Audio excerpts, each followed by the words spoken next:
This station we're going to talk about the brain regions. So first thing we'll talk is about the lobes.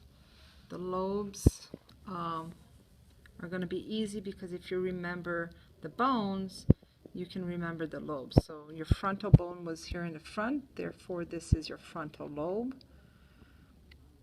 Over here would be your parietal lobe. Back here is your occipital lobe. And your temporal lobe will be here on the side. Now, how do we differentiate where they start and where they end? So, if you look over here, there's a really deep line over here. This is what we call the central sulcus. The central sulcus separates the frontal lobe from the parietal lobe, or we can say it separates the motor cortex from the sensory cortex. The other sulcus is this sulcus here in the back, which is called the parietal occipital sulcus.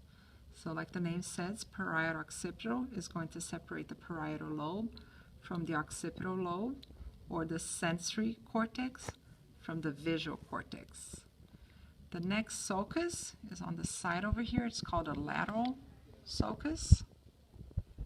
And the lateral sulcus separates the frontal lobe from the temporal lobe, or the motor cortex from the auditory cortex. A few more structures that we want to talk about is the big brain. We call it a brain, but it's also called a cerebrum, right over here. The corpus callosum, which is the structure over here that connects the right and left hemispheres of our brain. Then this structure over here is the fornix. This bulgy part over here is what we call the thalamus.